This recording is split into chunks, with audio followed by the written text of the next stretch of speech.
Welcome back to the Blurred Lines of the Brainwash. BLOTB is back. Um, this day, not necessarily this day, but this week actually was very interesting. A lot of stuff from the past actually ended up resonating in this week as well. Um, so the topic today, I'm gonna go with past versus the future. But that's going to be in reference to resumes and cover letters. But because today, over like the last, actually not today, I don't know why I keep saying today, over the last week, I've been having a lot of interviews, interviews for this, interviews for that.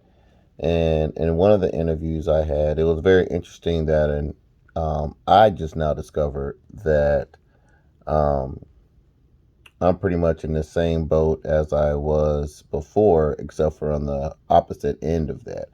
For example, now it seems that I am, I am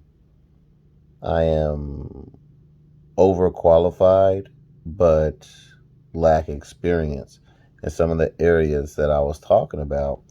And then some of the individuals I was talking to, they were interested in me accepting less for what I'm worth in order for me to get my foot in the door. Now, some people may say, "Hey, why not do that? Um, at least your foot's in the door." But in my personal opinion, we talked about this before. Um, and once you know your worth, you shouldn't take anything less than that. Um, like, why would you do that? And we also talked about the whole um, underqualified versus the overqualified. We've talked about that before, and I know that it's kind of like an old wives' tale, or kind of like how things work. Is typically whenever something in your life keeps repeating itself, typically that means that you missed out, like you missed a lesson previously. And for me, I don't necessarily feel like I missed a lesson because 100% I got the lesson. It's just more so right now I have to figure out what my next step is because this isn't checkers. Checkers is something when you're playing checkers, you're not going to end up being very successful. But this is 100% chess, and I just have the right person just hasn't came in my path yet. It just is not my time.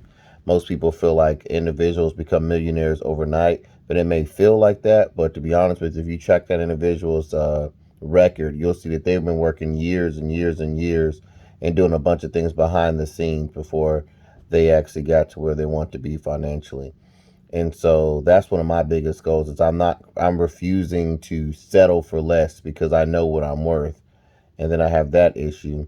But I know I got off on a little tangent there, but to talk about the past and the future, um, I'm more talking about resumes and cover letters because I did actually meet an awesome gentleman who actually spoke to me about uh, about a senior level position, and this individual told me that I never really looked at it like that, but it makes sense. He was like, when you're applying for a job or you're applying for a position somewhere, to think of your resume as telling individuals on that board or individuals that's on that HR team your past.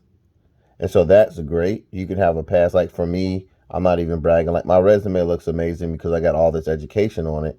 But they're more interested in where is this experience coming from? How are you going to be able to utilize those skills, your education, and your knowledge to help with what I'm actually talking about, or what we actually need in our company and our organization. My pops even says alluded to something about that too a few weeks ago, pretty much talking about look at the when you're looking at what the company needs, take that and alter that to your cover letter. Definitely have your past in there for your resume, but send a cover letter with it as well, explaining how you're going to use those services to help the organization that you're trying to apply to be successful in the future. And I found out that works amazing. So that right there was a big nugget. I felt like a lot of times that things were not going my way due to some other type of issue due to something that I can handle, but something that's within the scope that I can actually adjust and plan for myself, is to go ahead and tweak my resume and to send in my cover letter. Because in the end of the day, everybody's going to be where they're supposed to be, and no one can take anything from you that you're not supposed to have. So just remember that, and just go out there, do the best you can do, and don't never half-ass anything, because that's never going to get you anywhere. But never settle for less. Always put your best foot forward, and make sure that you're actually you're going out there and networking with individuals that can help guide and mentor you on up there to get where you want to be. But make sure you comment, like, and subscribe. Thank you for joining, and I'll see you next week. And I'm out.